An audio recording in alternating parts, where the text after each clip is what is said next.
तो कल जैसा कि मैंने आपको इलेक्ट्रिक फील्ड के बारे में बताया था कि इलेक्ट्रिक फील्ड लाइन होती हैं और इलेक्ट्रिक फील्ड लाइन क्या होती हैं, force on the test charge. आज मैं आपको प्रॉपर्टीज़ बताऊंगा इलेक्ट्रिक फील्ड लाइन की। और प्रॉपर्टीज़ में हम देखते हैं पहली प्रॉपर्टी कि it start from positive charge. Positive charge है अगर कोई, तो वहाँ से स्टार्ट होंगी और नेगेटिव तक एंड हो जाएगा इनका।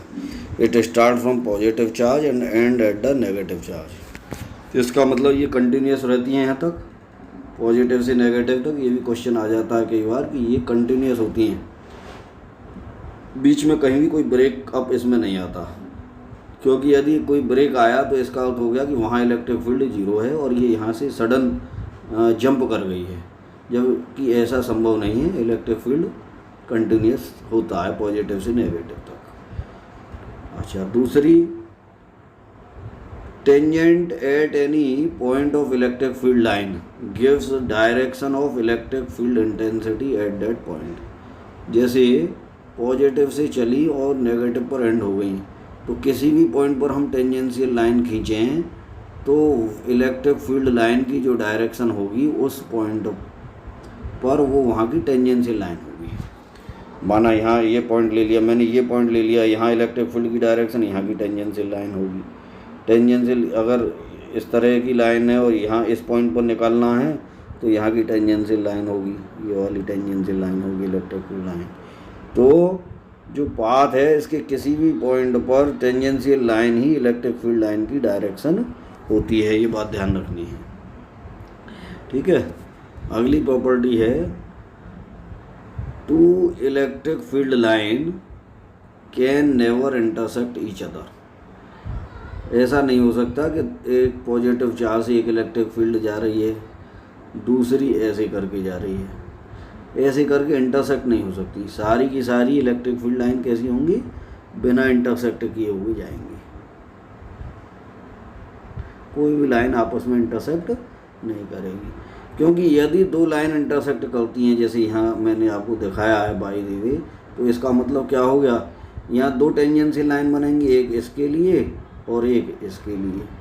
दो टेंजेंशियल लाइन का मतलब क्या हो गया कि यहाँ पर दो इलेक्ट्रिक फील्ड हैं, यानी एक ही समय पर एक पॉइंट पर टेस्ट चार्ज दो डायरेक्शन में जा रहा है। क्या ऐसा संभव है? एक समय में एक पॉइंट से होकर केवल एक ही तो पाथ हो सकता है, तो ऐसा संभव ही नहीं है। तो इसीलिए मैंने कहा है कि two electric field line can never intersect each other. दो इलेक्ट्रिक फील्ड लाइन जो हैं वो आपस में इंटरसेक्ट नहीं कर सकती, या तो एक ही अलग अलग जाएंगे, इंटरसेक्ट नहीं करेंगे।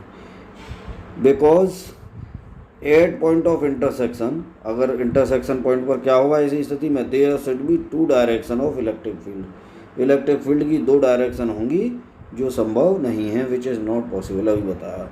क्योंकि इसका मतलब हो गया कि दो जो है चार्ज एक साथ एक ही पॉइंट से होकर पास हो रहे हैं, ऐसा पॉसिबल नहीं है। अगला है, electric field line contract longitudinally. और पांचवा है, electric field line exerts lateral pressure. जैसा कि अभी यहाँ देखिए, ये पॉजिटिव चार्ज है, ये नेगेटिव चार्ज है, यहाँ दिखा रहे हैं हम। तो ये सारी की सारी कैसी हो रही हैं, इलेक्ट्रिक फील्ड लाइन कॉन्ट्रैक्ट हो गई हैं, सिकुड़ गई हैं इस तरह से। तो ये सिकुड़ना क्या शो कर रहा है, क्यों सिकुड़ रही हैं? एक पॉजिटिव है एक नेगेटिव है, यानी दो अपोजिट चार्ज अट्रैक्ट कर रही हैं। इसमें स्ट्रेचिंग ख़त्म हो गई है और जो लूजनेस आ रही है वो उसका कारण है अट्रैक्शन। जबकि दूसरी तरफ हम दो लाइक चार्जों को देखें, पॉजिटिव चार्ज हैं दो, एक ये रहा एक ये रहा, तो यहाँ क्या हो रहा है, ये दोनों रिपेल कर जाती हैं, तो ये इलेक्ट्रिक फील्ड लाइन आपस में पास नहीं आएंगी और यहाँ आपस में क्या बनाती हैं, प्रेशर एक्सर्ट करती हैं। ये लेटरल प्रेशर है इस तरह का, ये परपेंडिकुलर टाइप है और ये लॉन्गिट्यूडनल है। तो ये दोनों इस तरह से मैंने आपको बताए हैं कि कॉन्ट्रैक्ट करती हैं लॉन्गिट्यूडनली इलेक्ट्रिक फील्ड लाइन, और ये लॉन्गिट्यूडनली कॉन्ट्रैक्ट का मतलब है कि अपोजिट चार्ज अट्रैक्ट कर रहे हैं। और ये लेटरल प्रेशर, लेटरल मतलब परपेंडिकुलर ही प्रेशर लगा रहे हैं, आपको दिखाया था। ये क्या शो कर रहा है कि लाइक चार्ज हैं वो रिपेल करते हैं एक दूसरे को। अगला है, अगली प्रॉपर्टी है electric field line exert lateral pressure shows like charge repel each other, ये बताया। और number 6, number density of electric field line shows intensity of electric field line. अगर इलेक्ट्रिक फील्ड लाइन की संख्या किसी रीजन में बहुत ज़्यादा है तो इसका मतलब वहाँ डेंसिटी ज़्यादा है, इसका मतलब वहाँ इलेक्ट्रिक फील्ड ज़्यादा है। और अगर किसी जगह पर इलेक्ट्रिक फील्ड लाइन की संख्या कम है डेंसिटी, इसका मतलब वहाँ इलेक्ट्रिक फील्ड इंटेंसिटी कम है। तो जो नंबर डेंसिटी हैं, नंबरों की जो संख्या बता रही है किसी पर्टिकुलर रीजन में, वो क्या बताती है, इलेक्ट्रिक फील्ड इंटेंसिटी बताती है। माना इतने बड़े रीजन में 3 है और यहाँ इतने छोटे से रीजन में 4 हैं, तो इसका मतलब यहाँ पर इलेक्ट्रिक फील्ड इंटेंसिटी ज़्यादा है, यहाँ इलेक्ट्रिक फील्ड इंटेंसिटी कम है। तो मैंने ये यहाँ दिखाया है, यहाँ पर ज़्यादा डेंसिटी है, ज़्यादा संख्या है, यहाँ कम है, तो इसका मतलब E1 is greater than E2। अगली प्रॉपर्टी है electric field line does not enter inside conductor. किसी भी कंडक्टर के अंदर इलेक्ट्रिक फील्ड नहीं जाती। अगर इलेक्ट्रिक फील्ड लाइन क्या होगी, यहाँ तक जाएगी और इसके बाद में इसके परपेंडिकुलर ऐसे अंदर इलेक्ट्रिक फील्ड एंटर नहीं करती। तो नहीं करती तो इसका मतलब क्या हो गया, अंदर इलेक्ट्रिक फील्ड इंटेंसिटी है ही नहीं, क्योंकि वो नंबर डेंसिटी पर डिपेंड करती है। इसका अर्थ होता है कंडक्टर के अंदर इलेक्ट्रिक फील्ड इंटेंसिटी 0 होती है। तो ये सारी प्रॉपर्टियाँ इलेक्ट्रिक फील्ड लाइन की जो अभी मैंने समझाई थी। अगला है टॉपिक इलेक्ट्रिक फ्लक्स।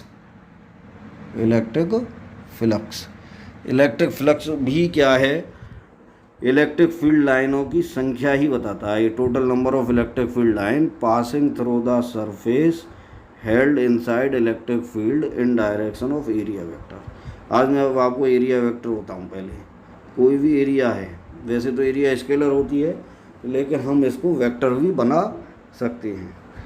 वेक्टर में क्या होता है, एक magnitude and direction. Area scalar है, इसका मैग्नीट्यूड तो हमको पता है, माना 4 मीटर स्क्वायर एरिया है।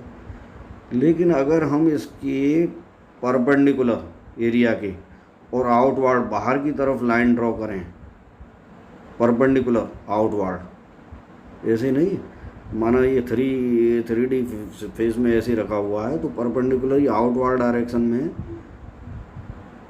जो इसका एरिया है ना, जैसे XY प्लेन में रखा हुआ है, तो परपेंडिकुलर आउटवर्ड का मतलब जेड प्लेन में, जेड प्लेन जो शो कर रहे हैं हम, इस जेड प्लेन में और आउटवर्ड, इनवर्ड की तरफ नहीं, आउटवर्ड की तरफ जो लाइन ड्रॉ होंगी वो एरिया वेक्टर की डायरेक्शन होगी, और तब ये वेक्टर का काम करेगा। मैग्नीट्यूड एंड डायरेक्शन इसकी होगी। XY में माना ये प्लेन रखा हुआ है और इसकी जेड डायरेक्शन में परपेंडिकुलर आउटवर्ड जो लाइनें हैं वो एरिया वेक्टर को शो करेगी।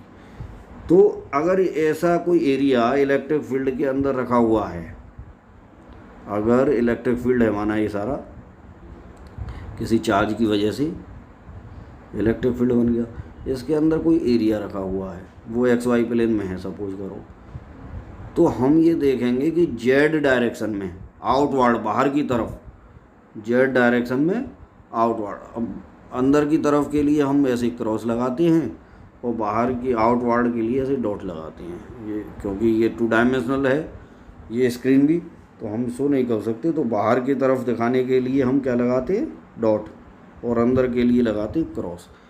तो बाहर की तरफ आउटवर्ड डायरेक्शन में, जेड डायरेक्शन में कितनी इलेक्ट्रिक फील्ड लाइन पास करती हैं, अगर हम यहाँ टेस्ट चार्ज रख दें कहीं भी, ठीक है ना, तो उनकी संख्या इस सरफेस के लिए क्या कहलाती है, इलेक्ट्रिक फ्लक्स। तो ये इलेक्ट्रिक फ्लक्स है। तो इसको एक बार फिर मैं बताता हूँ।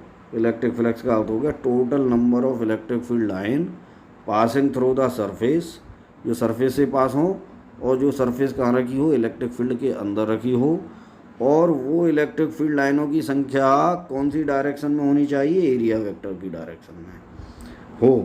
तो उन सारी संख्याओं को हम क्या कहते हैं, इलेक्ट्रिक फ्लक्स कहते हैं, और इसको हम φE से डिनोट करते हैं, क्योंकि ये संख्या है इसीलिए स्केलर क्वांटिटी है। एरिया वेक्टर मैंने अभी आपको बताया था, perpendicular outward direction of area is called area vector. ठीक है। अब मैं इसका एक एग्जाम्पल आपको दिखाता हूँ कि माना इलेक्ट्रिक फील्ड इस तरह से है, पहले भी दिखाया हुआ, और ऐसे एरिया रखा हुआ है, तो इसकी आउटवर्ड डायरेक्शन जो है वो ऐसे है, एरिया वेक्टर ds, जो इसके साथ थीटा एंगल बना रहा है। कितना एंगल बना रहा है? ये थीटा एंगल बना रहा है एक इलेक्ट्रिक फील्ड लाइन के साथ। तो जो इसका अब इलेक्ट्रिक फील्ड की संख्या एरिया वेक्टर की डायरेक्शन में कैसे निकालेंगे? इसका कंपोनेंट करेंगे, component of E in direction of ds कितना हो जाएगा? ई कॉस थीटा। ये तो एक कंपोनेंट हो गया इलेक्ट्रिक फील्ड का। अब माना एक छोटा सा हमने एरिया वेक्टर लिया हुआ है ds वेक्टर, तो टोटल संख्या कितनी हो जाएगी? ई कॉस थीटा इंटू ds। इतने से एरिया में तो एक पॉइंट निकला ई कॉस थीटा, और ds जो छोटा एरिया है उसमें टोटल संख्या इलेक्ट्रिक फील्ड लाइनों की कितनी हो जाएगी? एक लाइन और गुणा इसका area E cos theta into ds। ये हो गया छोटा electric flux D phi E. ठीक है जी। और टोटल निकालना हो पूरा एरिया का तो क्या करते हैं? टोटल निकालने के लिए इसका इंटीग्रल कर देते हैं। तो डी फाई का इंटीग्रल हो गया फाई ई बराबर इंटीग्रल, और इसे हम क्लोज्ड बोलते हैं क्योंकि ये एरिया क्लोज्ड है, क्लोज्ड इंटीग्रल ई कॉस थीटा ds को हम लिख सकते हैं ई डॉट ds।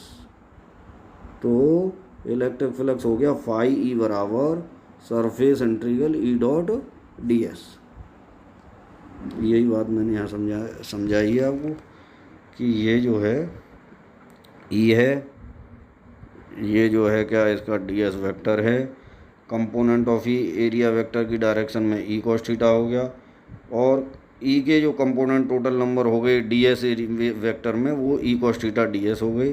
तो इसको हम वेक्टर फॉर्म में क्या लिख सकते हैं? E dot ds। और टोटल इलेक्ट्रिक ये डी फाई हो गया, टोटल छोटा सा है, और टोटल इलेक्ट्रिक फ्लक्स निकालना हो तो इसका surface integral E dot ds। तो इस तरह से हम देखते हैं कि टोटल इलेक्ट्रिक फ्लक्स क्या है? Surface integral of electric field over the closed surface होता है। इसकी एसआई यूनिट में देखें, इलेक्ट्रिक फील्ड की हो गई न्यूटन पर कूलम गुणा एरिया की मीटर स्क्वायर, तो newton metre square upon coulomb. Dimension भी हम निकाल सकते हैं, ई की एफ अपॉन क्यू होती है, एफ की MLT-2, क्यू की हो गई AT और एल स्क्वायर, तो ये निकल के आती है ML की क्यूब T-3 A-1। अब जैसा मैंने बताया total number of electric field होती हैं 15, तो इनको काउंट करना थोड़ा सा मुश्किल होता है, तो इसके लिए गॉस ने एक थ्योरम दी, उसका नाम है गॉस थ्योरम। गॉस थ्योरम क्या कहता है? उसने ये बताया कि अगर हमें टोटल इलेक्ट्रिक फ्लक्स निकालना है किसी सरफेस के अंतर्गत, तो पहले ये देखें उस एरिया के अंदर कितना चार्ज है, क्यू चार्ज है माना, तो टोटल इलेक्ट्रिक फ्लक्स जो होता है फाई ई, वो जितना चार्ज बंद है क्यू एनक्लोज्ड उसका 1/ε0 टाइम्स होता है, Q/ε0। ये गॉस थ्योरम है। तो ये फार्मूला हो गया फाई ई बराबर Q/ε0। फाई का मतलब हम पहले बता चुके हैं, surface integral E dot ds है। तो आज के लिए इतना ही रखते हैं।